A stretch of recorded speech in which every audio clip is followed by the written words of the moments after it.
Imagine करो कि गर्मी की एक रात तुम अपने आंगन में चारपाई डाल के सो रहे हो और रात करीब 2-2:30 बजे के आसपास तुम्हारी नींद एक आवाज़ से खुलती है, पायल की आवाज़ से। और जब तुम्हारी आँख खुलती है तो तुम्हें कुछ ऐसा दिखता है जिससे तुम्हारी नींद उड़ जाती है और आज तक वो रात तुम्हारे लिए एक नाइटमेयर बन के रह जाता है। कुछ ऐसा ही हुआ था मेरे मामा जी के साथ, जो इस वीडियो के माध्यम से हम आपके साथ शेयर करने आए हैं। So hello everyone, I am Rohit And I'm Shruti. And welcome to our YouTube channel raw siblings, जहां हम रियल हॉरर इंसिडेंट्स कुछ अपने परिवार के और कुछ आप लोगों के शेयर करते हैं। सो गाइस, जैसे चैनल का नाम रॉ सिबलिंग है तो हम यहाँ कोशिश करेंगे कि हम जितनी भी कहानियाँ सुनाएं ज़्यादा से ज़्यादा उसको अनस्क्रिप्टेड और अनकट रखे। सो ये कहानी आज से कुछ 21 से 22 साल पहले की है। तब ये नहीं पैदा हुई थी and I was about to born. My mom was pregnant और मेरे पापा जो हैं वो उस समय जॉब रिलेटेड काम से, उनका पापा का बिजनेस और जॉब दोनों था, तो पापा कोलकाता में रहते थे और हम पर्टिकुलरली जमशेदपुर से हैं। और मेरी मम्मी उस समय जमशेदपुर में ही रहती थी मेरे नाना जी के साथ। मेरी मम्मी 4 भाई बहन हैं ये लोग। मेरी मम्मी सबसे बड़ी है, मेरी 2 मौसी हैं और एक मामा है। और नाना जी उस समय टिस्को एम्प्लॉय थे, जो जमशेदपुर से हम रिलेट कर पाएंगे। यहाँ एक टाटा स्टील कंपनी है, इसे स्टील सिटी भी बोला जाता है। सो यहाँ पे टाटा स्टील कंपनी है, तो मेरे नाना जी टिस्को में टाटा स्टील में काम करते थे। टाटा स्टील में नाना जी परमानेंट एम्प्लॉय थे और टाटा स्टील अपने एम्प्लॉयज़ का बहुत ज़्यादा ख्याल रखती है, तो टाटा स्टील कंपनी अपने एम्प्लॉयज़ को क्वार्टर्स देती है रहने के लिए। और जमशेदपुर में बहुत सारे एरियाज़ में टाटा स्टील के क्वार्टर हैं जो वो अपने एम्प्लॉयज़ को रहने के लिए देती है। मेरे नाना जी क्योंकि एक परमानेंट एम्प्लॉय थे तो उनको भी एक क्वार्टर अलॉटेड था, और एक क्वार्टर एक नेबरहुड में था जमशेदपुर के, जिसे हम सिद्धगोड़ा कहते हैं। अब मैं आपको सिद्धगोड़ा के बारे में बताऊँ तो यहाँ पे बहुत सारे क्वार्टर्स हैं और ये जो एरिया है ये बहुत ज़्यादा ग्रीन है, यहाँ बहुत सारे पेड़ हैं और बहुत ओपन एरिया है। और क्वार्टर्स भी ऐसा नहीं कि बहुत फ्लोर वाइज होते हैं वहाँ पे, नहीं, एक ग्राउंड फ्लोर में एक घर रहेगा, उसमें 3 कमरे रहेंगे, हॉल रहेगा, तो मतलब ज़्यादा बड़ा नहीं, एक कॉम्पैक्ट क्वार्टर जिसमें एक सिंगल फैमिली बहुत ईजिली रह सकती है। और क्वार्टर के बारे में एक और इन्फॉर्मेशन दूँ तो क्वार्टर्स का है कि वहाँ पे हर 4 क्वार्टर्स छोड़कर गलियाँ हैं। ऐसी ही एक गली हमारे क्वार्टर के बगल में भी है। ये गलियाँ बहुत पतली नहीं होती है, ये चौड़ी होती है, इनसे लोग आराम से आना जाना कर सकते हैं। और ये गलियाँ पीछे जाकर एक लंबी सी गली से अटैच होती है। और जब हम लोग क्वार्टर का बैकडोर खोलते हैं तो ये बैकडोर उन गलियों में खुलता है पीछे साइड।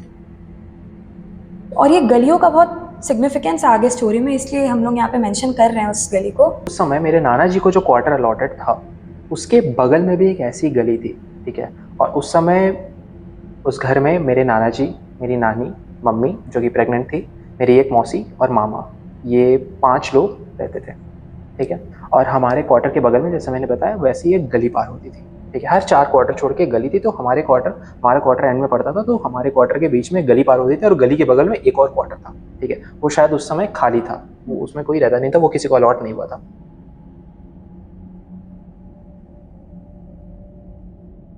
तो गाइज, जो स्टोरी से रिलेटेड रिक्वायर्ड बैकग्राउंड था वो हमने आपको दे दिया है, ठीक है। अब सीधा कहानी की तरफ बढ़ते हैं। तो वो 21-22 साल पहले की कहानी है ये, जैसा हमने मेंशन किया। एक गर्मी का सीजन था। एक रात मम्मी को नींद नहीं आ रही थी। ऑब्वियसली आज शी वॉज प्रेग्नेंट, उन्हें नींद नहीं आ रही थी, वो अनकंफर्टेबल फील कर रही थी, वो करवट बदल रही हैं। रात के कुछ 2-2:30 बज रहे होंगे। उन्हें एक आवाज सॉरी, आती है। मम्मी जिस रूम में सो रही थी ना, उस रूम में एक जस्ट वो रूम था जिसमें जो विंडो है वो गली की तरफ खुलती थी, ठीक है। वो रूम बिल्कुल, वो रूम का जो दीवार था उसके जस्ट इस बगल गली थी और वही गली से सटा हुआ रूम में मम्मी सोती थी। तो मम्मी को नींद नहीं आ रही है। कुछ 2-2:30 बजे के आसपास मम्मी को एक आवाज सुनाई देती है थोड़े डिस्टेंस से कि कोई पायल पहनकर चलकर एक डिस्टेंस से आ रहा है। और मम्मा जगी हुई है तो वो फील कर पा रही है कि वो आवाज धीरे धीरे डिस्टेंस से पास आता जा रहा है और वो पास आते आते वो आवाज गली में एंटर कर रहा है। तो मम्मी को लगा कि एज हमारे हमारे सामने जो आंगन था हमारे क्वार्टर का, उसमें कुछ फूल के पेड़ थे और वो फूल के पेड़ उस गली की तरफ झुके हुए थे। तो मम्मी का जो फर्स्ट थॉट था, मम्मी को लगा कि ये हो सकता है कि रात सुबह का टाइम हो गया है, कोई फूल तोड़ने आया होगा। लेकिन वो सुबह था नहीं। वो रात के अराउंड 2-2:30 बज रहे थे। मम्मी ने टाइम देखा? मम्मी ने टाइम देखा तो कुछ 2-2:30 बज रहे थे। फिर मम्मी आराम से लेटी हुई है चुपचाप और बस सुन रही है कि वो आवाज़ आखिर जा कहाँ रही है। वो आवाज़ उस गली को क्रॉस करके पीछे, जो जैसा हमने बताया कि वो गली पीछे जाकर मेन एक गली में खुलती है, वो उस गली में वो आवाज़ जाकर फिर वहाँ से कहीं चले गई। मम्मी को समझ नहीं आया। मम्मी ने सोचा कि हो सकता है कि कोई फूल तोड़ने आई हो या फिर कोई क्रॉस हो रहा हो इस गली से, कोई फंक्शन अटेंड करके कहीं से। तो मम्मी ने इग्नोर किया और मम्मी सो गई। नेक्स्ट डे मम्मी ने रात में ही सोचा था कि वो सुबह उठकर नानी से डिस्कस करेंगी, लेकिन मम्मी सो गई। फिर नेक्स्ट डे उठी और घर के काम होते हैं, तो मम्मी के दिमाग से ये बात स्किप हो गई। फिर दिन भर के सारे काम के बाद फिर रात हुई और मैं बता दूं कि जो वो रूम था उसमें मेरी मम्मी और मेरी मासी सोते थे। दूसरे रूम में मेरी नानी और मेरे नाना, और फिर एक तीसरे रूम में मेरे जो मामा सबसे जी एंड सोते में था, थे, किचन से अटैच पीछे एक रूम था जिसमें मेरे मामा जी सोते थे। जिसमें मामा जी सोते थे। उस रात फिर मम्मा सो रही हैं और फिर उन्हें अनकंफर्टेबल फील हो रहा है, लेकिन वो ट्राई कर रही हैं कि सो जाए सो जाए। तो इस रात उनकी नींद हल्की हल्की लगी ही थी, लेकिन उन्हें फिर उसी समय पर उन्हें आवाज़, फिर से वही आवाज़ आती है पायल की, और उसी डिस्टेंस से, कि वो डिस्टेंस से आवाज़ फिर आ रही है और वो आते आते फिर उस गली की तरफ आ रही है वो आवाज़। तो इस पॉइंट पे मम्मी थोड़ी सी अलर्ट हो गई कि ये आवाज़ कल भी आई थी, और मम्मी ने उसी समय टाइम चेक किया। तो टाइम रात के फिर 2-2:30 बज रहे थे। मम्मी ने सोचा कि कल रात भी कोई 2-2:30 बजे आया, इस रात भी कोई 2-2:30 बजे आ रहा है। तो लेकिन अब मम्मी कन्फ्रंट तो कर नहीं सकती थी क्योंकि रात का समय है। तो और मम्मी ने फिर सुना कि वो जो भी एंटिटी थी, वो पायल पहनकर डिस्टेंस से आते आते उस गली में एंटर करती है, और वो एंटर करके उस गली से फिर एज इट इज़ जैसा पिछले रात हुआ था, वो कहीं पीछे की तरफ चल जाती है। तो मम्मी ने दूसरे दिन के रात को सोचा कि ये तो कुछ वियर्ड चीज़ है और इसका कोई एक्सप्लेनेशन भी समझ नहीं आ रहा है। लेकिन फिर मम्मी ने इसे फिर से इग्नोर किया और मम्मी सो गई। नेक्स्ट डे फिर वही दिन भर के काम, और फिर से आता है रात। इस रात क्या हुआ कि इस रात मम्मी को बिल्कुल नींद नहीं आ रही थी, और मम्मी ने सोचा था कि देखते हैं कि ये आवाज़ एक्चुअल में है क्या और ये इस रात को आती है कि नहीं। तो मम्मी जगी हुई है और ठीक उसी समय सेम डिस्टेंस से वो पायल की आवाज़ फिर सुनाई देती है, और वो आवाज़ जैसे ही आना शुरू हुई, मेरी मम्मी ने जाकर मेरी नानी को उठाया और कहा कि हमारे रूम में आइए, हमारे रूम में आओ, और ये एक आवाज़ आ रही है 3 रातों से, ये पता नहीं समझ नहीं आ रहा है, अब बस हमारे रूम में आइए।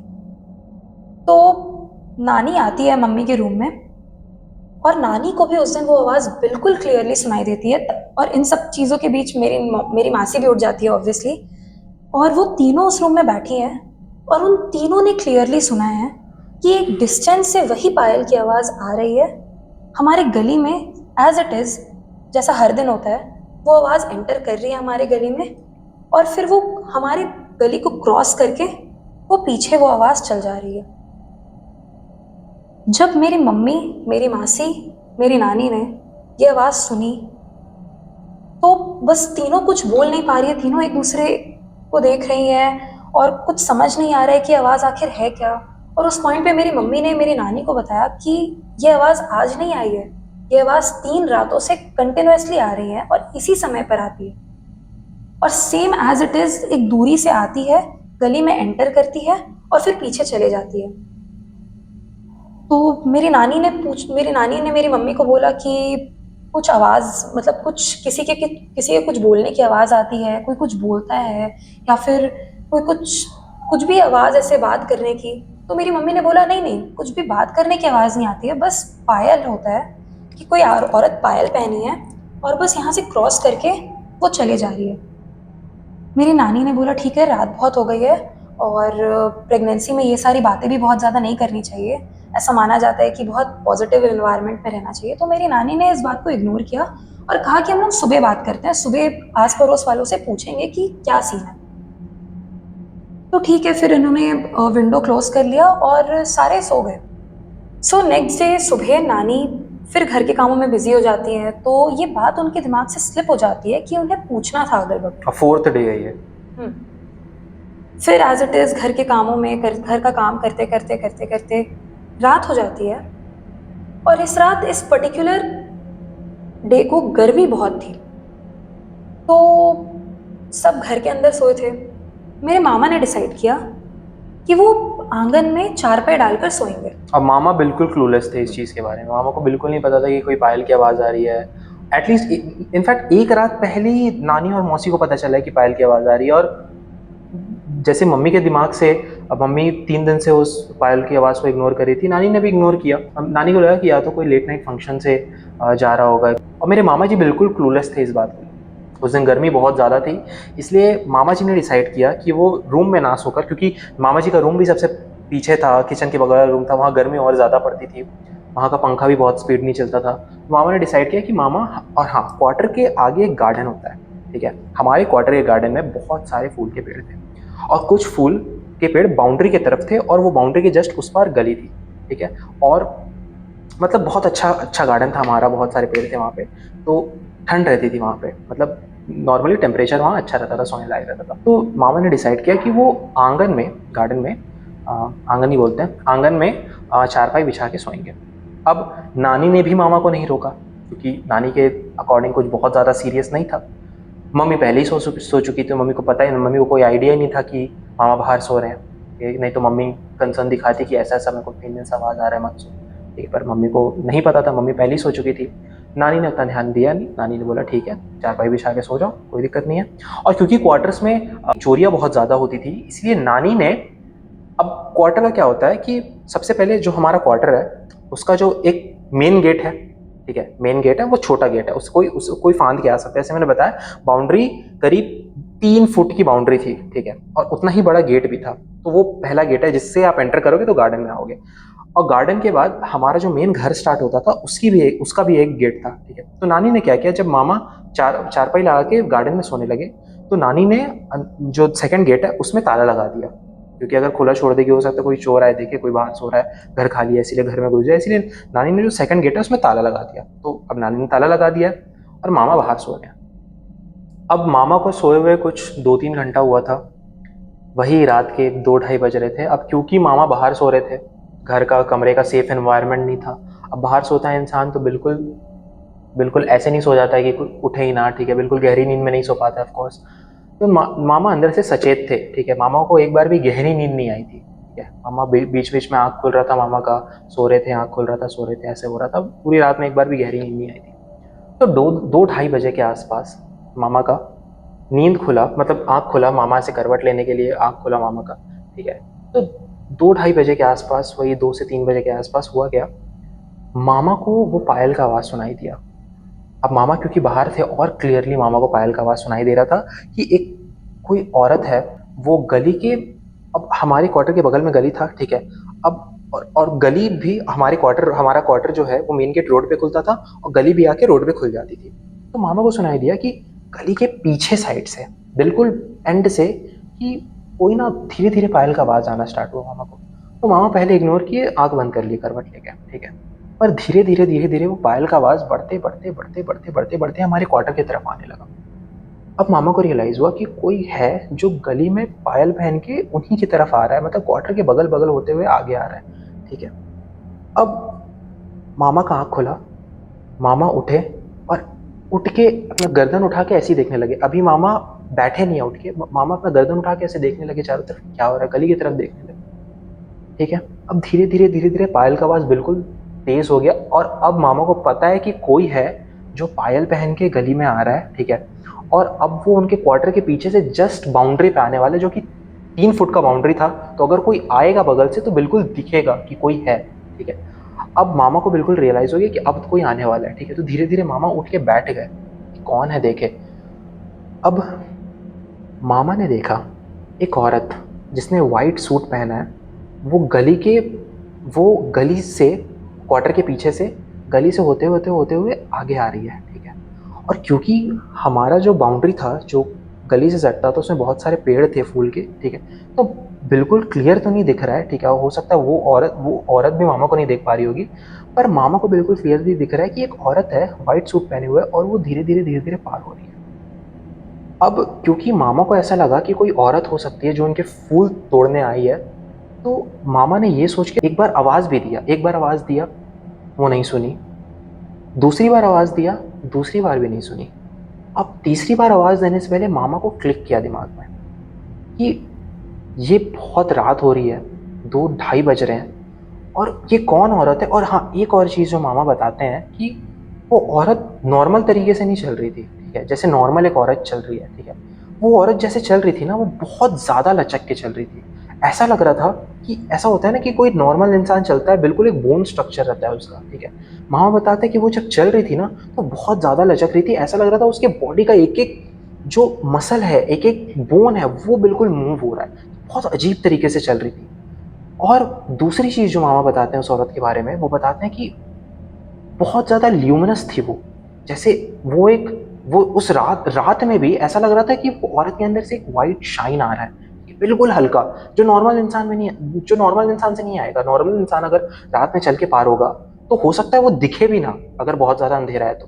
पर यहाँ तो ऑफ कोर्स रोड लाइट भी थी। अब 21-22 साल पहले उतनी फ्रीक्वेंटली क्लोज रोड लाइट नहीं थी, पर थोड़ा दूर पे रोड लाइट थी। और उन दिनों मुझे याद है ऑरेंज रोड लाइट हुआ करती थी, ठीक है। तो मामा को दिखता है कि मामा मामा बताते हैं कि वो औरत ल्यूमिनस थी, हल्का हल्का शाइन आ रहा था उससे, ठीक है।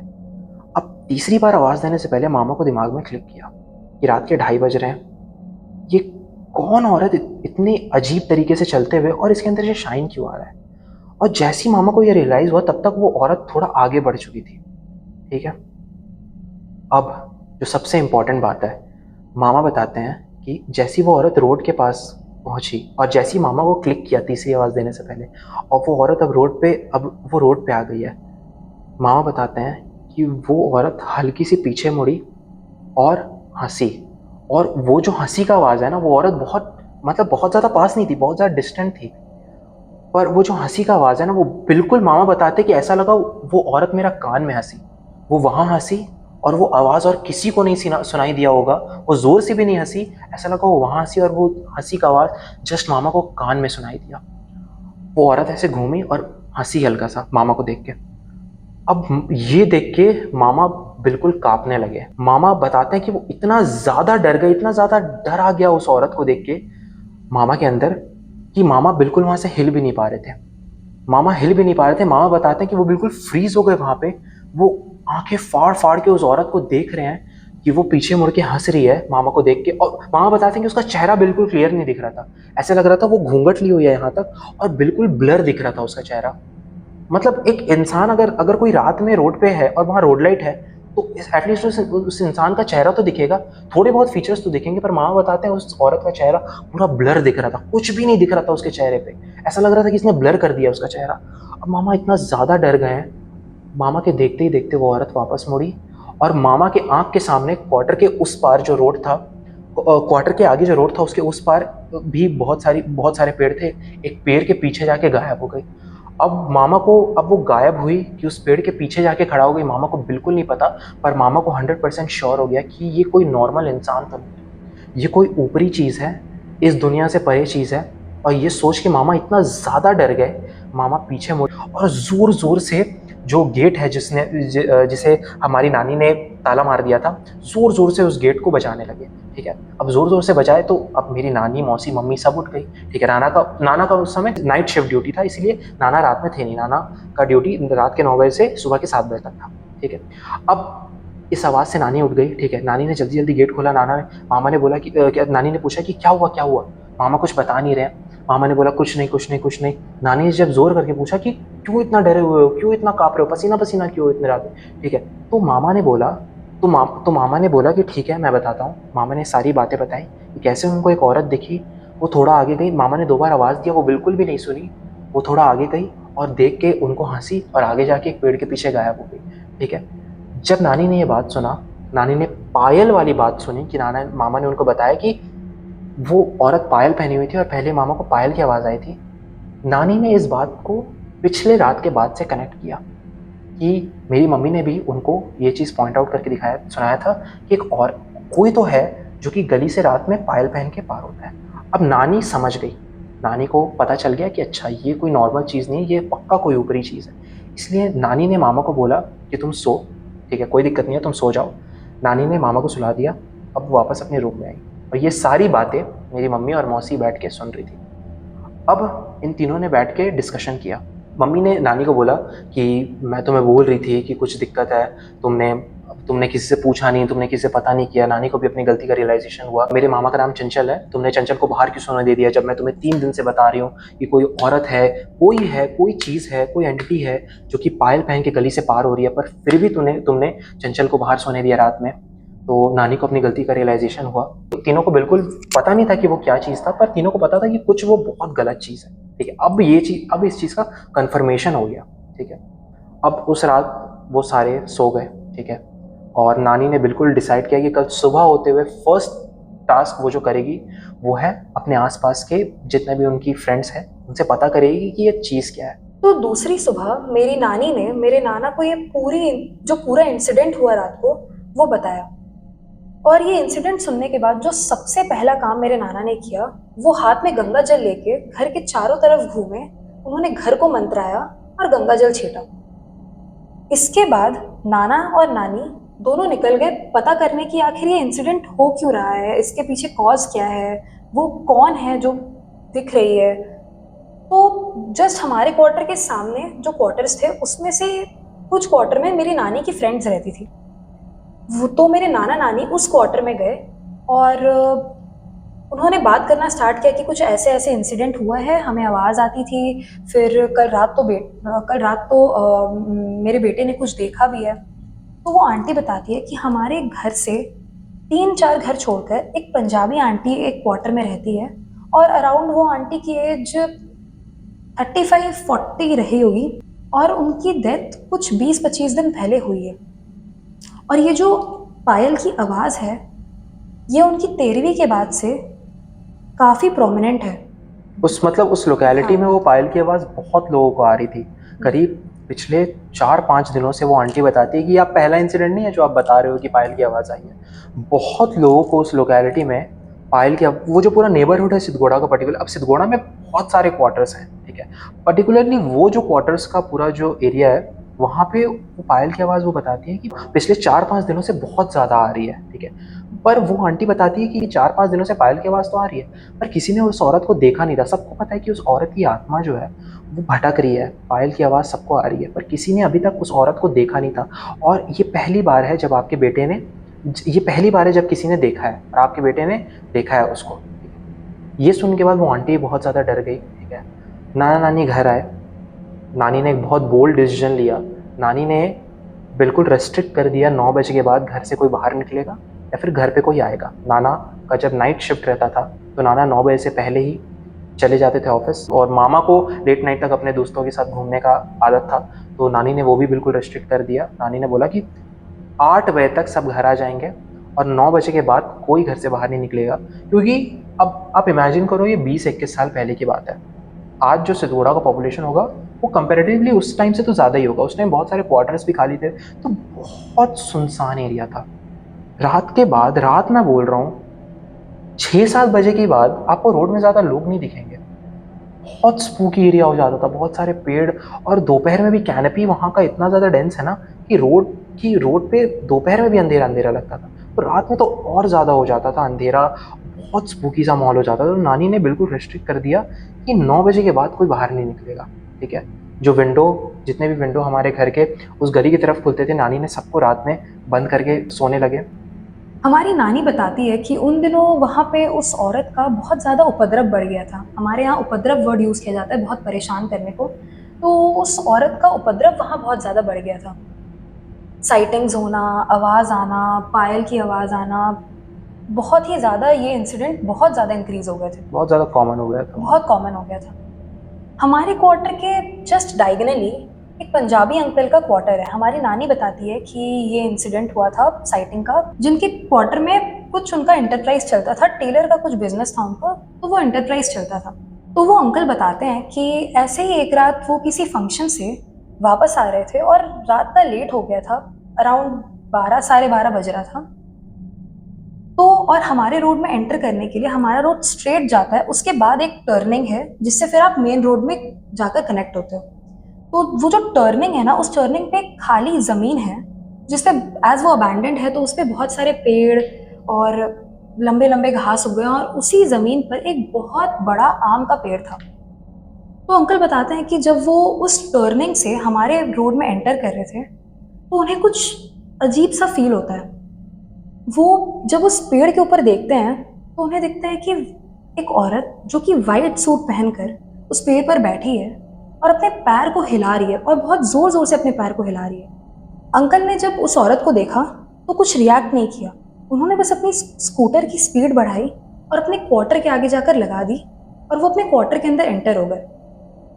नेक्स्ट डे सुबह वो लोकेलिटी में सबको, इंक्लूडिंग माई नानी, वो सबको ये इंसिडेंट बताते हैं। लेकिन नानी बताती है कि ये सिर्फ एक साइटिंग का इंसिडेंट नहीं था, ऐसे बहुत सारे चेन ऑफ इंसिडेंट हुए जहाँ पे पायल की आवाज़ होना, साइटिंग्स होना, ये इतना ज़्यादा कॉमन हो गया था। मतलब बोल सकते हैं कि उस एंटिटी ने उस पर्टिकुलर पॉइंट पे इतना ज़्यादा परेशान कर रखा था उस लोकेलिटी में सबको कि लोग बस 7 बजने के बाद अपने क्वार्टर में रह हो जाते थे और कोई उसके बाद ना बाहर जाता था। अगर किसी का नाइट शिफ्ट है तो बस सिर्फ वही घर से बाहर निकलता था। अब इन सब चीज़ों को देखते हुए नाना नानी ने डिसाइड किया कि वो बहुत लंबे समय तक वहाँ पे नहीं रह सकते थे, क्योंकि इतने नेगेटिविटी के माहौल में मेरी मम्मी को इम्पैक्ट हो सकता था। जैसा मैंने बताया उस समय वो प्रेग्नेंट थी। तो नाना ने अपने कंपनी में क्वार्टर चेंज के लिए एक रिक्वेस्ट डाल दिया। अब लकली वो अप्रूव तो हो गया वो रिक्वेस्ट, पर इमिडिएटली नाना को नया क्वार्टर नहीं मिल रहा था। वो क्वार्टर जो नाना को मिलता वो 4 महीने बाद मिलता। और मेरी मम्मी उस समय आई थिंक कुछ 7 मंथ्स प्रेग्नेंट थी, ठीक है। तो अब फंस गए नाना नानी, कुछ कर नहीं सकते थे, 4 महीने उसे क्वार्टर में काटने थे। अब नानी बताती है कि उस टाइम भी हर दूसरे दिन छोड़ के उस औरत की पायल की आवाज़, मामा बताते हैं कि वो क्योंकि पीछे साइड सोते थे घर के, क्योंकि किचन से सटा हुआ था और वो पीछे साइड था, तो जस्ट मतलब पीछे साइड का जो दीवार है उसके जस्ट इस तरफ गली था। तो मामा बताते हैं कि कभी कभी उस औरत के हंसने की भी आवाज़ आती थी, और पायल की आवाज़ तो बहुत कॉमन थी। बहुत सारे साइटिंग्स के भी किस्से होते थे। तो अब यहाँ से, इस पर्टिकुलर टाइम से अब एक नई कहानी की शुरुआत होती है। इसे आप स्टोरी नंबर 2 भी मान सकते हो। अब हुआ क्या, इस इंसिडेंट के बाद से वहाँ के क्वार्टर वालों ने ऐसे रहना सीख लिया था। उन्हें पता था कि ऐसे पायल की आवाज़ आएगी, और बहुत लोगों को वो औरत दिखी थी, तो बहुत ज़्यादा कॉमन हो गया था। अब उस समय के 2 महीने बाद मम्मी का डिलीवरी डेट था एंड आई वॉज बॉर्न। अब हमारे यहाँ जब कोई पैदा होता है तो 6 दिन बाद एक फंक्शन होता है जिसे छट्टी का फंक्शन कहते हैं। अब ना चाहते हुए भी हमें छट्टी का फंक्शन वहीं करना पड़ा, तो एक छोटा सा इवेंट रखा था हमने। बस कुछ लोग आए थे मेरे गांव से, मेरे दादा दादी आए थे। मेरे दादाजी, अब इस कहानी में मैं अपने दादाजी के बारे में बताऊं तो मेरे दादाजी ही नहीं, मेरे पापा का जो पूरा लीनियज है, मेरे दादाजी, मेरे दादाजी के पापा जी, तो ये सारे जो लोग हैं ये बहुत, अब हम एक ब्राह्मण फैमिली से बिलोंग करते हैं, तो ये लोग बहुत बड़े पंडित पुरोहित रहे हैं, ठीक है। इनको तंत्र विद्या की भी बहुत ज़्यादा नॉलेज थी। मेरे जो अपने दादाजी थे इनको तो थोड़ी कम, पर उनके जो पापा जी थे, मेरे पापा जी के जो दादाजी थे, उनके बारे बोला जाता है कि वो 2 डाकिन रखते थे। अब डाकिन एक चुड़ैल से ही सिमिलर टर्म है, पर इन चीज़ों के बारे में मैं कभी और किसी और कहानी में सुनाऊंगा उनकी कहानी, कि वो कितने ज़्यादा सिद्ध थे। तो इनको बहुत ज़्यादा सिद्धि हासिल थी। अब वैसे ही मेरे जो बाबा जी थे, ये भी बहुत ज़्यादा इन सब चीज़ों का नॉलेज होल्ड करते थे और बहुत लोगों का ये मदद भी करते थे। तो इन सब चीज़ों के बारे में इनको बहुत ज़्यादा नॉलेज थी। अब हुआ क्या, जिस दिन मेन छठी का फंक्शन था, इस दिन सब खा पी के चल गए थे, फंक्शन खत्म हो गया था। अब मेरे नाना जी ने मेरे दादाजी को बोला, अब रात के कुछ 11-12 बज गए थे। मेरे नाना जी ने मेरे बाबा जी को बोला कि अब आप यहीं रुक जाओ, बहुत रात हो गई है, आप जाओ मत। और इस इंसिडेंट के बारे में किसी ने उनको बताया नहीं था। मेरे दादाजी और मेरी दादी जी जो जमशेदपुर आए थे गांव से, हमारा गांव बिहार में है, तो जमशेदपुर वो आए थे, तो मेरे छोटे वाले चाचा जी के यहाँ रुके थे। मेरे पापा तो हमारे साथ ही मतलब मम्मी के साथ ही रह रहे थे। मम्मी के जो, वो जब कोलकाता से आते थे तो नानी के घर ही रुकते थे। पर मेरे दादाजी दादी जी मेरे छोटे वाले चाचा जी के यहाँ जमशेदपुर में ही रुके हुए थे। अब क्योंकि अब बेटी के घर रात में रुकना सही नहीं है, मेरे दादाजी ने डिसाइड किया कि नहीं नहीं, आप इतना टेंशन ना लो, हम चल जाएंगे, ठीक है। अब मेरे छोटे वाले चाचा जी उस समय ऑटो चलाते थे, तो वो अपना ऑटो ही लेके आए हुए थे। अब रात के 12 बज गए थे।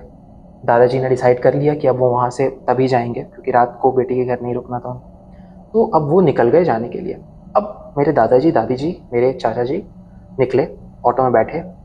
चाचा जी ने ऑटो स्टार्ट किया, दादा दादी पीछे बैठे हुए हैं और मेरे मम्मी पापा नाना नानी सब बाहर उनको विदा सी करने ऑफ के लिए, करने आया। सी ऑफ करने के लिए आए हुए हैं। अब यहाँ पे एक बहुत अजीब चीज़ हुई। जैसे ही उनका ऑटो ऑन हुआ, अब वो रोड जो पूरा था ना, उसमें 3-4 रोड लाइट लगे हुए थे पर बिल्कुल सुनसान लगता था, बिल्कुल अंधेरा लगता था आगे जाके। अब एक बहुत ही अजीब इंसिडेंट हुआ। जैसे ही ऑटो स्टार्ट हुआ, पीछे से 2 से 3 बार बहुत ऐसा लगा कि कोई बहुत भारी चीज़ या तो गिरी है या फिर किसी ने किसी चीज़ को पटका है। धम धम धम करके 2 से 3 बार बहुत भारी आवाज़ आया। ठीक है। अब मेरे नाना जी, नानी जी ये सब शॉक में रह गए कि पीछे से आवाज़ कहाँ से आया इतना रात में, इतना भारी-भारी। अब कोई चीज़ गिरी है, कुछ एक्सीडेंट हुआ है, क्या हुआ है, नहीं हुआ है, रात के 11 बज रहे हैं, इतनी भारी आवाज़ आई कहाँ से? अब मेरे दादाजी का जो उस समय रिएक्शन था, मेरे दादाजी कहीं न कहीं समझ गए थे कि कुछ तो चीज़ यहाँ गड़बड़ है इस लोकेलिटी में। मेरे दादाजी का जो तब रिएक्शन था, मेरे दादाजी ने मेरे नाना जी, मेरी नानी जी, मेरी मम्मी को सबको बोला कि आप लोग सब अंदर जाओ, ठीक है? तुरंत अंदर जाओ आप लोग, क्वार्टर बंद करो और सो जाओ, ठीक है? बाबा जी ने मेरे चाचा जी को बोला कि चुपचाप ऑटो चलाओ, पीछे देखने की कोई ज़रूरत नहीं है, ऑटो भगाओ, ठीक है? अब उन्होंने ऑटो ऑन किया और वो अपने घर पहुँच गए। रास्ते में मेरे दादी जी ने मेरे दादाजी से पूछा, वो समझ गई क्योंकि वो दादाजी के साथ बहुत टाइम से रही थी, तो वो समझ गई शायद इनको कुछ आभास हुआ है, पर मेरे दादाजी ने उस समय मेरे दादी जी को कुछ नहीं बताया। जब वो घर पहुँची, वो सो गई। अब अगली सुबह मेरे दादाजी ने मेरे पापा को कॉल किया। अब मेरे पापा को मेरे दादाजी बताते हैं कि वो जो एरिया है, जहाँ पे मेरे नाना जी का क्वार्टर है, वो बहुत ही गलत एरिया है और वहाँ पे बहुत ज़्यादा नेगेटिविटी है। मेरे दादाजी 2 दिन उस क्वार्टर में रुके थे। मेरे दादाजी मेरे पापा को बताते हैं कि वहाँ पे कोई एक आत्मा नहीं है, वहाँ पे बहुत ज़्यादा नेगेटिविटी है और बहुत ज़्यादा गलत चीज़ें हैं वहाँ पे। और जितनी जल्दी से जल्दी हो सके वो फ्लैट खाली कर दो। वो फ्लैट रोहित के लिए, मतलब मेरे लिए बिल्कुल सही नहीं है क्योंकि मेरा ग्रोइंग एज है, बिल्कुल सही नहीं है। बहुत ज़्यादा गलत इम्पैक्ट डाल सकता है। मेरे नाना जी से भी मेरे दादाजी ने बात किया और ये सारा इंसिडेंट जो है जो वहाँ चल रहा था पहले से, जिसके बारे में दादाजी को कुछ पता नहीं था, उस बारे में मेरे नाना जी ने मेरे दादाजी को बताया। मेरे दादाजी का जो सबसे पहला रिएक्शन था, मेरे दादाजी ने एक ताबीज़ पूरा मंत्रित करके मेरी मम्मी को दिया, जो कि मेरी मम्मी ने मुझे पहना दिया कि कोई भी नेगेटिविटी मुझे इम्पैक्ट ना करे। और मेरे दादाजी ने अपना आशीर्वाद हमें दिया और वो मेरे दादाजी गाँव चले गए। अब लकीली मेरे जन्म के कुछ 1 महीने बाद ही नाना जी को वो क्वार्टर अप्रूव हो गया और हम सब ने उस क्वार्टर में शिफ्ट कर लिया। जो नया क्वार्टर मिला था नाना जी को, वो सिद्धगुड़ा में ही मिला था पर एक अलग लोकेलिटी में मिला था, एक अलग ग्रुप ऑफ क्वार्टर्स था। इससे बहुत ज़्यादा दूर, इससे बहुत ज़्यादा अलग। अब उन क्वार्टर्स से जो मेरी नानी की पुरानी फ्रेंड्स थी, वो नए क्वार्टर में आती रहती थी नानी से मिलने के लिए और बताती थी कि वो इंसिडेंट अब धीरे-धीरे कम हो रहे हैं। कभी दिखती है वो औरत, कभी नहीं दिखती है, कभी पायल की आवाज़ आती है, नहीं आती है। धीरे-धीरे वो इंसिडेंट कम हो रहे हैं। ये थी आज की 2 खौफनाक कहानियाँ। होप आप सभी को अच्छा लगा होगा।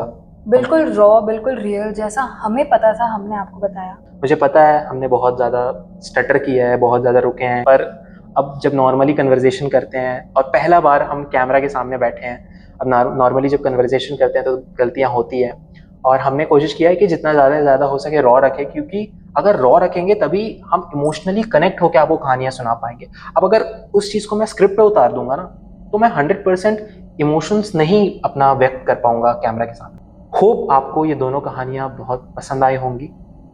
कोशिश करेंगे कि अगली कहानी हम बहुत जल्दी लेके आए आपके सामने। अगर आपको पसंद आई तो इस चैनल को प्लीज़ अपना सपोर्ट दिखाएं, सब्सक्राइब करें, लाइक करें और अपने दोस्तों के साथ शेयर करें और उनको भी मौका दें इस फैमिली का पार्ट बनने का।